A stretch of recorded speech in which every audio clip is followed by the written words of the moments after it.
Due to the COVID-19 pandemic, we started recording episodes virtually instead of being in the same room together. This created technical issues for us for many weeks. Our sound issues get better beginning with the pros and cons episode. In the meantime, we appreciate your patience with the sound issues that are present in this episode.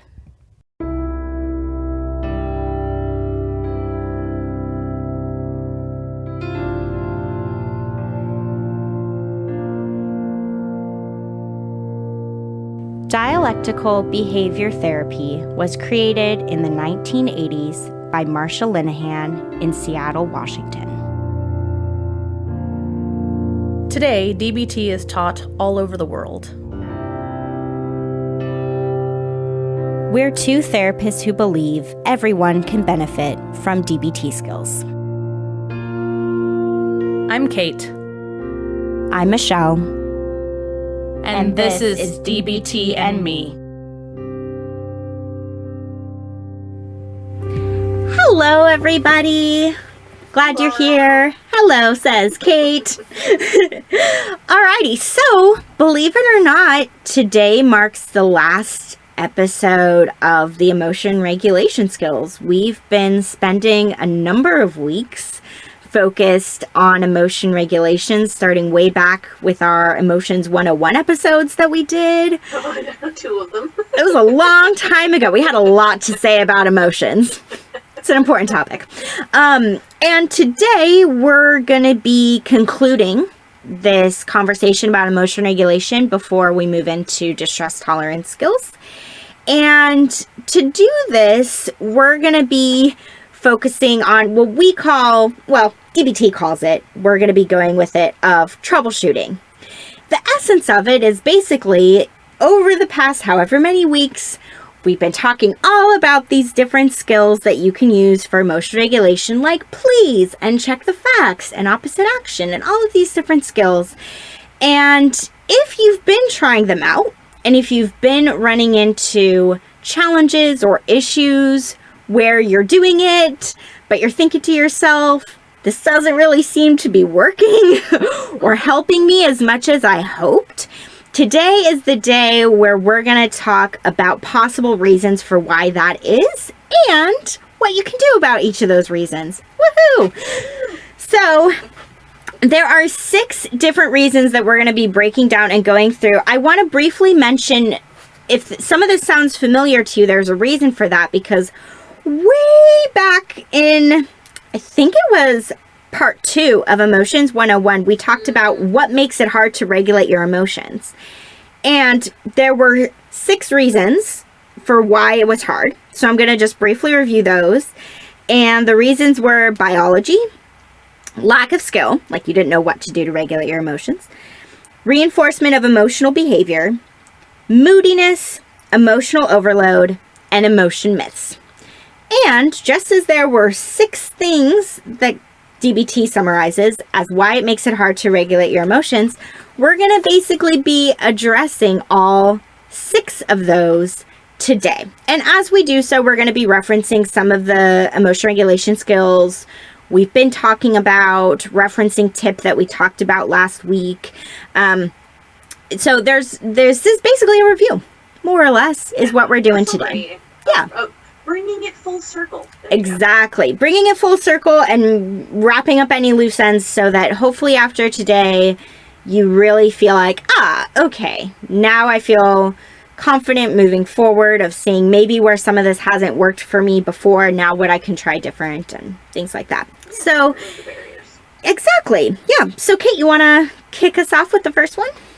Sure. So I actually, before, I just like how the title is handed out, which is the troubleshooting emotion regulation skills when what you're doing isn't working. I like that phrase. I know you kind of mentioned it too, but I like that, when what you're doing isn't working. It's just kind of blunt. Like, you're trying, it's not working, we're going to help you. Yeah. Here's some reasons it might not be working. Yeah. The first one is biological sensitivity. This harkens back to, again, like Michelle was talking about, we're going to be talking about some of the skills we already mentioned. And this one really focuses on the please skills.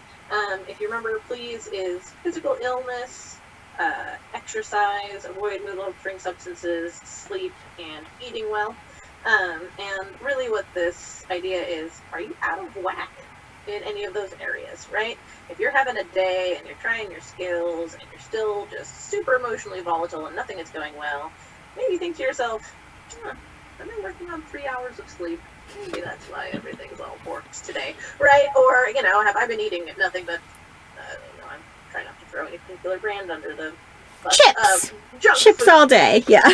Yeah, have I been eating junk all day? Have I been, has it been a week and a half since I moved my body, right? Like, are there things, right? So that's, the first one is just really, I think Michelle's used this term a couple times now, bottom up, right? This is, are there things that are really tangible, physical, my body, that could be throwing me off? I know, Michelle, that you mentioned this when we actually did the please thing, because it does talk about it, but also things to consider are things like chronic illness or chronic pain. Just because pain is chronic doesn't mean there's no variation. So it might be like, hey, am I having a particularly high pain day? Am I having a flare-up of my illness? Right? Is there something like that going on? And then also, I don't know, this one isn't one that can necessarily be changed, but it may be something just to bring awareness to and some self-compassion to, is, way back when we talked about, some of the neurobiology of things, like maybe you are someone who has a more active limbic system. I am one of those, right? So on average, I just have pretty intense emotions. Like they're just a lot sometimes.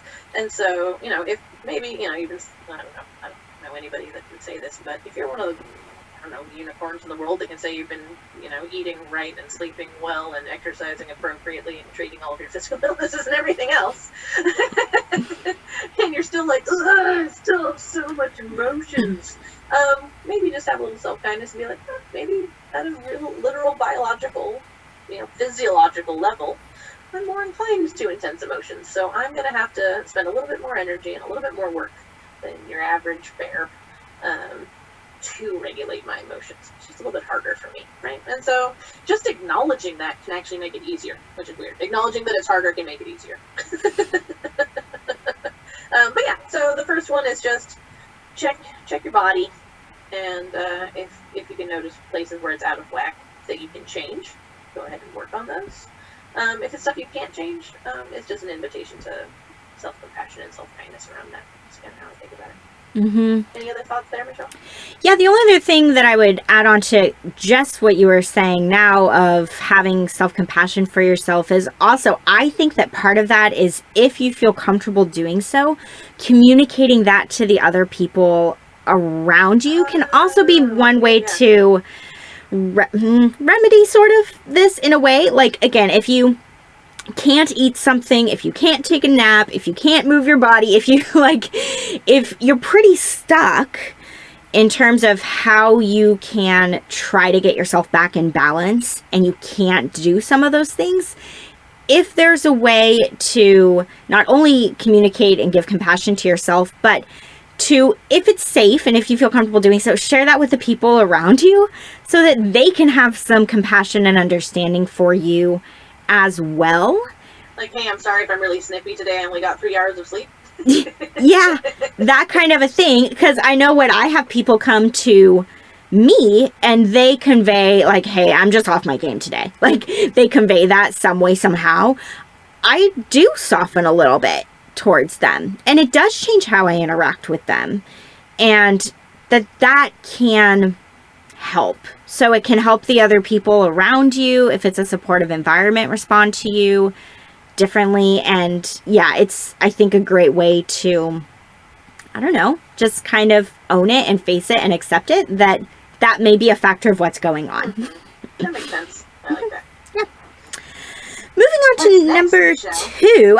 What's next is, it says, check your skills, which, I don't know. This one for me, whenever we get here, I'm just kind of like, well, they've already been trying the skills. Like, so it seems so insensitive a way to be like, check your skills. Because hopefully you're trying these out. You're seeing how it goes and things like that. But what's really important to emphasize here is, as I think we've hopefully done a pretty good job of acknowledging so far, DBT has a lot of different steps. When there's an acronym, there's a lot of different letters. And when it's something like check the facts or opposite action, there are these worksheets that come with them that take you through like 6 or 7 different steps. They're like problem solving, like we talked about recently. These are intensive things to do. And sometimes we get tempted, and Kate and I, admittedly, we recommend shortcuts sometimes of like, we'll try this. But if you're trying our shortcut kind of way, and if it's not working so well for you, really try to go back and work through the skills as precisely as you can. If you haven't done the worksheets thus far, try doing the worksheets. Try sitting down and really making sure you're doing every single step, filling in every part of the page to make sure that you're not accidentally, unwittingly skipping over something. You know, Kate was just talking about please. Maybe you're really aware of like, oh, today my pain's flaring up. That might be playing a role in why I'm feeling irritable. Have you looked at every single component of please? Have you also checked out that maybe you haven't had anything to eat yet today? And that, you know, like making sure that you're really combing over each of the skills to make sure that you're hitting on every single letter of an acronym and that you're doing every step of like the worksheet. And that kind of an idea is really what they're getting at here. And I think it's important too with this check your skills idea, because for some of you out there, maybe you've known about DBT for a long time. You've been doing DBT. This is, you know, kind of a refresher for you. I'm guessing most people, this may be their first time ever hearing these skills. And when you're learning these for the first time, it's really hard. It's a lot. And so it's also important and good to acknowledge in this like check your skills thing of acknowledging that you're new at this and that it may take you some practice before the skill works for you. One of the things that it mentions is the way the DBT phrases it is get coaching if you need it.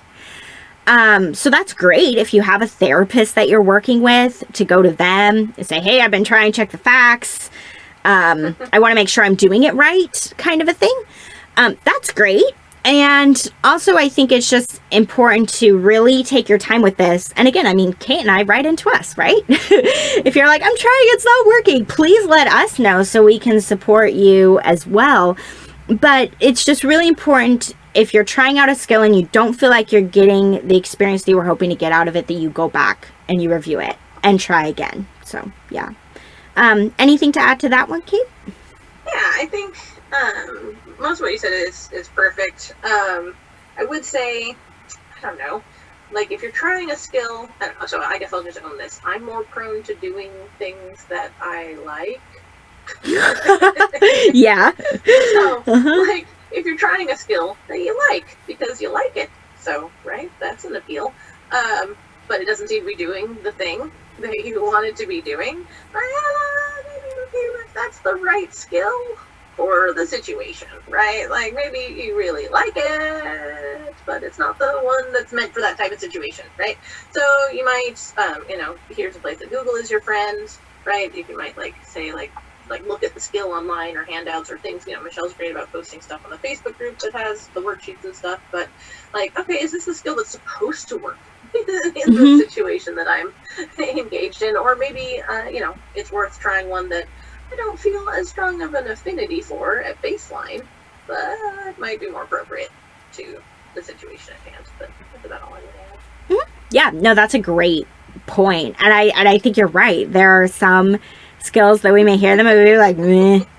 And again, that's why we call it DBT and me, is because different skills are going to resonate with different people, and we want you to take the DBT skills and make them your own. And at the same time, if that's not working for you, time to maybe explore the other stuff that maybe there's a reason. Yeah, that doesn't fit as well initially, and give it a try. Yeah, totally. Cool. All right, awesome. So next one is check for reinforcers. I simultaneously love and hate this one. I love it because I think it's super important, and I dislike it because I think it wielded inappropriately can be invalidating. Like, I think, unfortunately, a lot of DBT stuff, if done wrong, can end up being really, like, not invalidating, but, like, I think this one can lead to kind of self-shaming. Yeah. The idea behind this one is really, like, are there things and or people in your immediate environment that, through their behavior, the way they respond to you, intentionally or inadvertently, reinforce you behaving in a super emotional, maybe sort of quote-unquote out of control kind of fashion, right?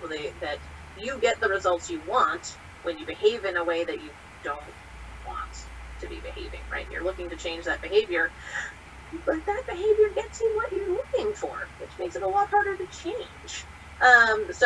It's talking about, like, are your emotions, managing to communicate to someone or influence someone who maybe when you're calm and rational, they aren't listening or aren't changing what they're doing. Do your really strong emotions end up being something that you use to push yourself into something? Does it motivate you or push you towards action that maybe you have a hard time doing without that intense emotionality behind it? Does something about how you're feeling or behaving end up validating something for you, your beliefs about yourself or your beliefs about the world? Please note that these don't have to be quote-unquote positive beliefs. This could be like something that reinforces for you that you're crazy, and that's just a part of your narrative, right? Is that you're crazy. And see, look, I must be crazy. I'm acting all crazy, right? Like, so it doesn't have to be that this behavior proves I'm a shining saint. It can be something that reinforces a belief about yourself, whether that's a positive or negative belief. Right, that's really what it is. Look around, either within yourself or in your external environment, and see, are there things that give me what appear to be a pretty good reason to continue engaging in this behavior, even though consciously and intentionally I'd like to change it. So I think that's kind of the thing. If you are having reinforcers, some of the stuff that it talks about to try and help with those issues are, well, we haven't done any interpersonal effectiveness skills, but we'll get to those apparently actually way later. But yeah, way later. They're coming. But right, so basically, like, can you look at a more skillful interpersonal behavior if the issue is coming from someone else? Can you find other ways to motivate yourself outside of this, emotional behavior? Find other ways. Well, it says practice self-validation. I think that actually is good and bad depending on what kind of belief it is. Don't find other ways to validate that you suck. Please don't do that. You don't suck. I'm just going to say that right now. Practice ways to validate things that are, healthy to validate outside of your emotional behavior, and or do a pros and cons kind of thing about other ways of behaving or changing kind of the emotional state you're in. Does that make sense? Any other thoughts there, Michelle? No, I think that's pretty good. The reinforcers one is it's weird because I think it's a hard thing for us to take a look at and have that much awareness around. Of when I act in this way, what does it get me? Yeah, we have to be pretty honest. Yeah, that's what makes that one really tricky to do is, how honest we have to be with ourselves. But I think you did a great job of summarizing the points of some questions to start asking yourself to see if that may be part of what's going on for why you might keep expressing your emotions in this way. That there's a part of you that maybe wants to change. And there's a part of you that maybe is like, no, this is working somehow. Right? Yeah. Mm-hmm. Yep. All right. Moving on to number 4. The fourth one is check your mood. So I'm thinking way back to that Emotions 101 episode when we talked about moodiness originally. And if I recall, maybe you can help me a little bit, Kate, with what you remember of that. But I think I remember us talking a little bit about how that can show up as being stubborn or willful. And this idea, too, that the difference between mood and emotions is that mood is like the climate, emotions are like the weather. I think we talked about that metaphor there. So the question that DBT encourages asking here with this challenge with this challenging situation is, am I putting in the time and effort that solving my problem will take? Sometimes, depending on what mood we're in, we just may not have a lot of energy to put forth. Or we may just not wanna. So that's where I'm gonna say. Yeah. I don't want to do that. That's a lot of work. Yep. If I'm in a state where I'm really tired, sure, maybe please could help me out a little bit and maybe boosting my energy somewhat, so then I could maybe want to use my skills a little bit more. But there are just going to be times, whether it's due to depression, fatigue, whatever it is, where we just aren't in the mood to practice the skills. So what they recommend, if you catch that this is something that's going on for you, is, kind of again, that idea of doing pros and cons.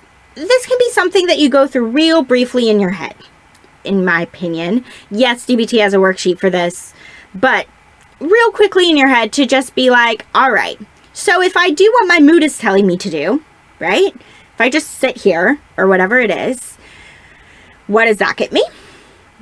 If I try to use the skills, what does that get me? What is hard and easy about each of those scenarios? And that may help give you some clarity on what choice to make. And I don't know, maybe you feel this way, Kate, but I feel like where both of us come from is that if you really go through that, and if the conclusion is like, nope, not DBT right now, neither of us are probably going to sit here and be like, oh, shame on you. Like, the answer is always to use your skills. Come on, get out of the mood you're in and use your skills. No, not always. And I think it's important to recognize that sometimes it can be good and important to push yourself, and sometimes it's good and important to not. And that either outcome is okay. Just do some thinking around, like, do I want to push myself a little bit right now to try to use my skills, or do I just need to wait till tomorrow? Like, whatever works for you and your specific circumstances at the time. Also talks about practicing some radical acceptance and some willingness, which we are going to be getting to. We keep talking about radical acceptance. I promise it's coming. It's a big one. It's a whammy. But basically this idea of, am I just digging in my heels, and how could I maybe try to go with the flow of what's going on a little bit more? Checking in with yourself around that. And practicing mindfulness might be helpful here. It specifically recommends practicing participating and effectiveness. So it picks both a what and a how skill. So participate effectively. But, a lot of times when we're in a certain mood, that's really the message, is like, don't do anything. Right? Just check out. Just don't do it. And mindfulness can be a great way to check back in ever so slightly and to try to see what you can do at the time that may feel good and effective to you to start participating a little bit more in whatever you might want to do at the time. So that those are some ways to combat moodiness, is how DBT puts it. Anything else you want to add there, Kate? Any agreement, disagreement on what I said? A little bit. So, just a slightly different perspective, maybe. What I was thinking about is, as someone who has a history of self-harm, another place where, like, not wanting to use skills can come from is familiarity. For a lot of people, especially if this is new to you, okay, that was a tautology. If this is new to you, it's new to you. Okay, good job, Kate. Right, but, it's entirely plausible that these skills are new, or still a little bit confusing, or are challenging, or, even if they're somehow super easy, they're still new, right? They're still not familiar. And so a lot of our less healthy actions, I don't want to call them coping skills because they're not really reactions. There you go. Less healthy ways of dealing. There we go. Of dealing with whatever state or mood we're in. Even though, a part of our brains is like, objectively, this is not a good idea. But, I want it. I want the thing that I know will produce the effect that I want. right? I know it's not a healthy path to get there, but I know the end of this path. Like, I'm certain it will do the thing I want, because it has. That's why I've done it. So, just to, like, yeah, sometimes it's not an I don't want to about the skills, and it's a I do want to about the, like, the unhealthy thing. Because while there's, rational part of your brain that's like, self-harming is a bad idea, there's a reason you've been doing it, right? And so I just want to, I guess, validate and acknowledge that that's also a thing. So, I hope that more often than not, you'll choose to put efforts towards the new, scary, weird skills that we're trying to throw at you, and no shame on you, right? No shame being given for recognizing that there is an allure to our unhealthy behaviors. Otherwise, we wouldn't have been doing them. So, yeah. Right? So, I don't know. That was all I wanted to kind of say there. Yeah. If that makes sense. Perfect. I think that's great. So, the next box is check for emotional overload. And the question that DBT asks at the top of that one is, am I too upset to use complicated skills? What DBT is referencing, and I don't think we've talked about this yet in this particular module, is they call it something the skills breakdown point. And what that really means is kind of observing yourself and being like, I don't know, is my distress extreme? Am I feeling overwhelmed? Am I in a place where I can't focus my mind on anything other than the emotion that I'm going through? Like, really, you're at that point where your brain just shuts down. And you're really not processing information anymore. If you'll think about how we've talked about the brain in the past, you're so upset that your prefrontal cortex is just sort of powered down, right? So you're not really capable of super complicated thoughts. And so, you can't solve problems or use really complicated skills. So we already talked about tip, and that's a great skill to bring to bear if you're in this emotional overload kind of place. It doesn't require a lot of thought. It's not really complicated. It, relies on your physical body to change rather than you, changing your mind, which can be much harder when you're in that kind of overwhelmed space. So tip is a big one there. Depending on what kind of overwhelm it is. I think Michelle and I talked about this really well during tip, but tip is for kind of, I would say, agitated emotions. Sometimes if you're in the softer space of being really overwhelmed by sadness or other things like that, you can use more self-soothing type of activities rather than tip.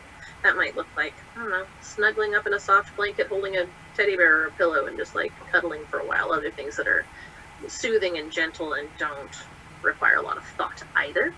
But also you might find that you're not in a skills breakdown point, right? It's worth looking at and evaluating honestly, right? I think a lot of DBT kind of requires us to look at ourselves pretty honestly. So you might be like, I'm overwhelmed and can't do anything. But then if you sit and you're mindful for half a second and you really know, you're like, well, actually I probably could do the thing, right? So give yourself, if you have, a little bit of an honest evaluation, though I guess realistically, I'm just talking circles, but if you can make an honest evaluation of yourself like that, you're probably not in the skills breakdown point. That in and of itself is probably your hint. Right, so if you're in a skills breakdown point, use tip or some other self-soothing kind of activity, depending on what kind of emotion you're dealing with. And then when your brain is on board again, you can start doing the more complicated stuff like problem solving and other things like that. And other skills, depending on what the situation is. Mm-hmm. Does that make sense? Yep, I think it does. Okay. I was just thinking back briefly to, way back to those Emotions 101 episodes, which I haven't thought about in a while, but the lion story that I told of that would be a situation of emotional overload, right? Oh, well, yeah. This lion walks in, super overwhelmed at the moment, the lion leaves, and probably, for the next little while, probably for the rest of that evening, things like tip would probably be helpful of okay, now I need to return to baseline. And again, as a reminder, that line is a metaphor for anything in life. When something super big happens to us, it's kind of that immediate aftermath where we need something to do, but that's not going to be too taxing. And that's why tip is such a great skill to use there, because we have to wait. We have to wait for our brains to come back to us, and tip helps us get there, sometimes faster. And even if it, even if it still takes a while for our brains to come back on board, it just gets us by until it happens. So, ideally, again, in a healthier way, right, than some of the urges you might have. Yes, exactly. Yeah, it's the best antidote for the emotional overload stuff, for sure. Cool. All right, we're on our last box. Our last box. So, again, thinking way back to an episode from a long time ago where we talked about emotion myths, the last thing to check is checking for emotion myths that might be getting in your way. So, what is your self-talk looking like? What are you saying to yourself in your head about using the skills, about your emotions themselves and what you're feeling in that moment? What does that look like? Because if you are, and self-talk isn't some magical potion that just works instantly, but it is powerful.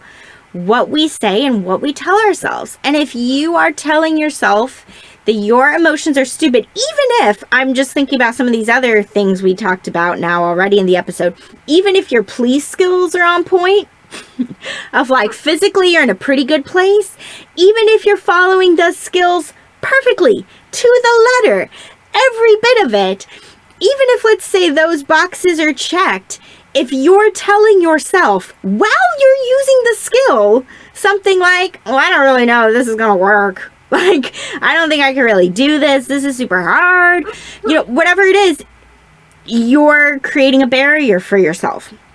Rather than trying to go in confident, even just acting confident gets you a long way to therefore being confident, because that incorporates some of the opposite action stuff that we've talked about. Or even just curious. Yeah, curious, right? Let's see. Rather than, this is shit. Yeah. There's no way this is going to actually help me. It's going to get in your way. So this is a really important thing to look at here, is what you're telling yourself about your emotions or the skills. So basically what they recommend, if you catch this within yourself of, yep, I'm maybe not approaching this in a positive, confident sort of way, I am getting kind of hard or down on myself a little bit, is to basically, try to catch that. And if you can in the moment, try to think what else you can tell yourself instead. It doesn't even mean you fully have to believe it yet. But what else can you say that might help you get closer to the experience that you're hoping to have? How can you be a little more kind to yourself? So challenge it. And also it talks about practice thinking non-judgmentally. So you're probably being pretty judgmental about yourself. And if you're able to, check the facts and really practice some non-judgmental mindfulness of what's actually going on here, even if you're not trying to cheerlead yourself, oh yeah, I've got this, if that's too much of a stretch, at least come down to, what do I know?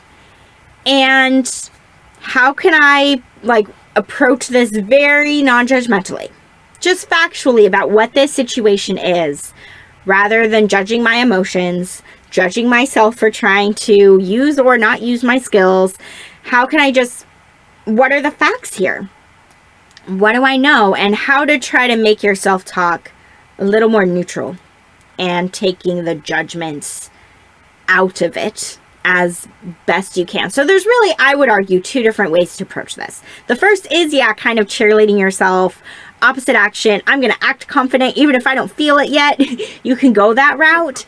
But if that's too hard to get to, then maybe the baby step is to at least try to take some of the negativity out of your self-talk and have it just be more factual. Yeah. Thoughts on that, Kate? Actually, not really. I think you did a pretty good job with that one. I mean, I think people, I don't know, it's worth looking at that myths handout. You know, if you're not really familiar with it, at least to figure out the one or ones that are the most relevant for you. And, you know, maybe the phrasing's a little bit different. Maybe it's not exactly how they wrote it on the sheet, but whichever one you connect with. Because the more, like, if you really, like, walk away with 1 to 3 things that you're like, yeah, I do that, you're more likely to be able to catch yourself doing it, right? If you've spent some time really familiarizing yourself with, and like, you can set up sort of a little alert in your brain, like, oh, I should probably look at it anytime my brain says this sentence. Mm-hmm. That's a flag, right? That's an alert. That'd be helpful to have go off. So like, I go, what's going on here? Mm-hmm. So, I don't know. Otherwise, I think you're doing a good job talking about it. Yeah. Makes sense to me. Thanks. What's our homework this time, Michelle? Yeah, so homework for this week is, and again, like usual, we're going to post this in the Facebook group. So if you're already like, I don't remember what all 6 were, we'll post it for you guys so you can look back at it. I don't know, maybe I'll just briefly recite them back. Sure. So, as DBT puts it, when what you're doing isn't working, check your biological sensitivity, check your skills, check for reinforcers, check your mood, check for emotional overload, and check for emotion myths getting in the way. So, you might only need to check one of those things, and then you're off to the races, and things start going much smoother for you. You may have to check more than one to try to get at the root of, like, what's going on here. But check those out. So, what we recommend as homework is basically trying to find the one for yourself where you feel like you may be struggling, and really trying to hone in on what we recommended for that one, to really try to target that for yourself. If you find yourself struggling to use the skills when you're actively like trying to do so, like you're trying to use the skills and it's just not working for you, or if you just find yourself maybe emotionally not being in the emotional state that you want to be in, like being far more still in your emotion mind than your wise mind, you know, try honing in on one of these to pick and start working on. Like with most things, we don't recommend trying all 6 at once. Pick one. I feel like that's like our informal like motto for the group, like pick one. Start somewhere. Yeah. Yep. And email us, dbtandmepodcast@gmail.com. Woohoo. Yeah. All right. All right. Closing moment time. Closing moment time. Let's do it. Woohoo. Okie dokie. So, as per usual, just start by getting comfy. Whatever that means for you right now, sitting, laying, standing, walking. Just something that you can maintain with ease and comfort. If it's safe and feels comfortable to do so, I invite you to close your eyes. To begin with, we're just going to focus in on our breath. Just notice it. You don't have to breathe any more deeply or any more slowly than you do naturally. It's just about allowing the breath to welcome you into your body and into the present moment. So today, we're just going to do a nice deep check-in with ourselves. So to begin with, I'd like you to spend a moment just noticing your body. You don't have to do a full, formal body scan, but just tune in, check in. Are you hungry or thirsty? Do you feel physically tired or sore? Is there any pain or discomfort or stiffness in your body? Maybe even, is there a place in your body where you're feeling an emotion? Maybe anxiety in your stomach or sadness in your chest or throat. Let's just tune in. Just notice. Give your body a minute or so to speak up. say whatever it needs to say to you that maybe you've been tuning out previously to now.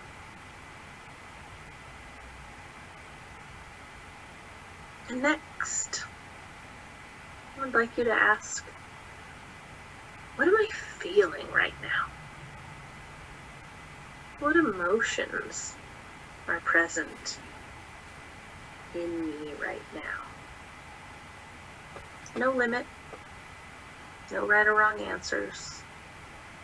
Are you feeling a ton of different things, or one thing really strongly, or something that almost feels like nothing?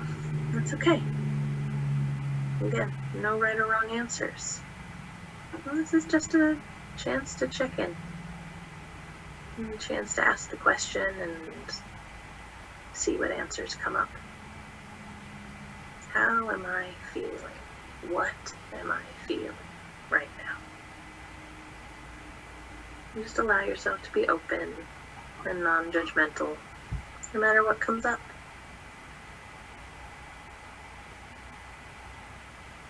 And now last, and maybe most difficult, I'd like you to check in with how you've been thinking today. What have you been telling yourself today about yourself, about the world, about your relationships, about your job, whatever's been on your mind? What have you been focusing on? What topics or what aspect of those things have you been spending a lot of time focusing on? Things that are heavy or hard? Have you been focusing on things that cheer you up, make you feel lighter? Have you been focusing on things that make you feel sad, things that make you feel angry? Have you been talking to yourself kindly, or have you been talking really judgmentally?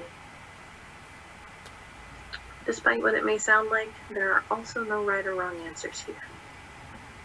This is not a place to judge yourself.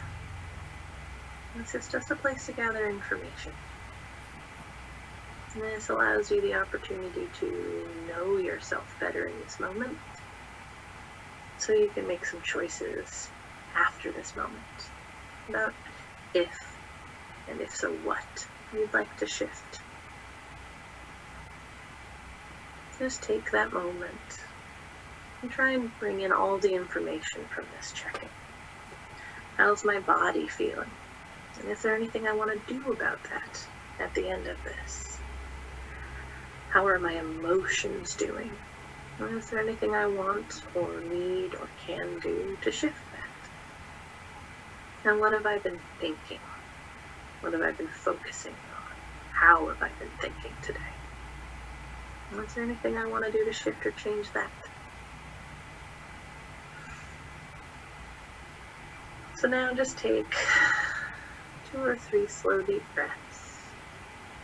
Trying to hold on to the information you've gotten, but also let go enough to come back into the room, into the present moment. Hopefully ready to act on any of those things that you've decided you want to shift or so. Roll your shoulders, do some stretches, whatever feels good to come back. And when you're ready, you can go ahead and open your eyes. Thanks so much, everybody. Talk to you next week. Thanks, guys. To learn more about us and the DBT skills we're teaching each week, join our Facebook group. Simply log in to your Facebook profile